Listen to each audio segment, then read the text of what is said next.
Semarang memang memiliki banyak tempat wisata menarik, seperti Tugu Muda, Simpang 5, dan berbagai spot untuk menikmati city life. Namun, di balik gemerlapnya kota Semarang, bayangkan, suatu pagi kamu membuka jendela, tapi bukan pemandangan jalanan yang kamu lihat, melainkan genangan air yang kian mendekati ambang pintu rumahmu.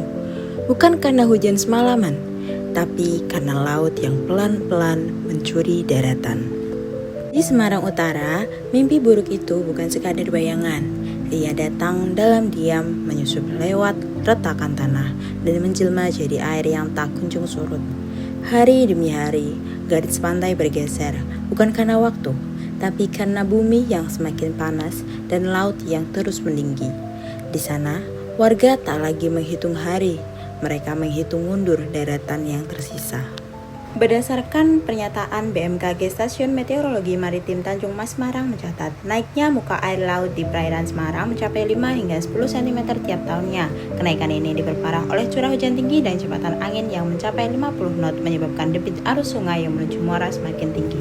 Di sisi lain, kota ini juga mengalami penurunan tanah yang rata-ratanya 10-12 cm per tahun. Penurunan ini melampaui laju kenaikan permukaan laut. Dampaknya menjadikan Semarang sebagai kota dengan laju penurunan tanah tertinggi kedua di dunia setelah Tianjin, Cina. Berdasarkan data resmi pemerintah, lebih dari 8.000 hektar tanah di pantai utara Semarang sudah digenangi air, dan Semarang merupakan salah satu daerah yang paling terdampak dengan hampir 2.000 hektar kini tergenang air. Kombinasi antara kenaikan permukaan air laut dan penurunan tanah mengakibatkan banjirop di wilayah tersebut yang semakin sering dan meluas.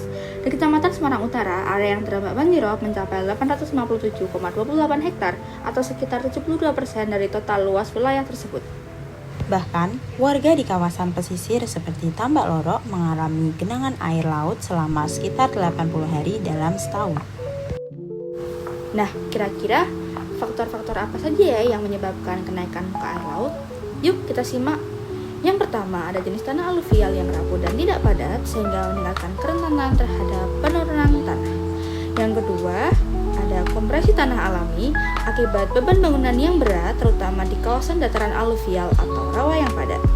Lalu yang ketiga, ada ekstraksi air tanah berlebihan oleh industri dan rumah tangga sehingga mempercepat penurunan permukaan tanah.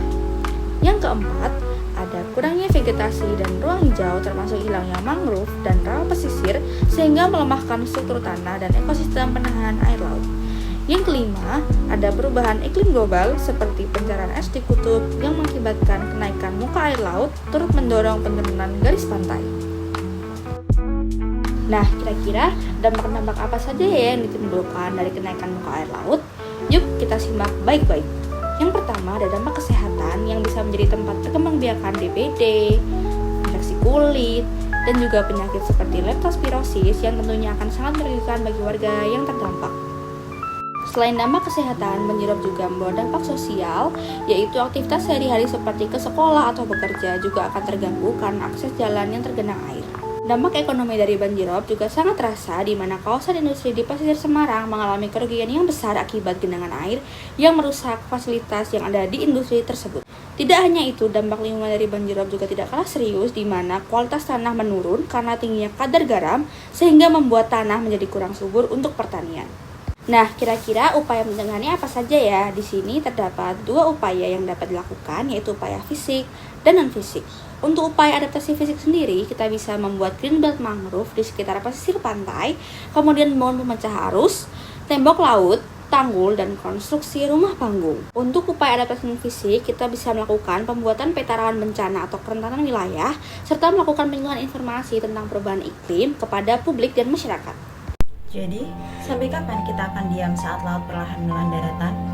Haruskah kita menunggu kota tenggelam untuk mulai peduli? Semarang Utara bukan sekedar wilayah yang tergenang, tapi adalah peringatan bahwa waktu kita untuk bertindak semakin sempit. Jika hari ini kita masih berpikir ini bukan urusan kita, maka esok mungkin tidak akan lagi punya tanah untuk dipijak. Saya Via dengan nomor 043 Dan saya Bima dengan 538. Mari jaga bumi untuk anak cucu kita nanti.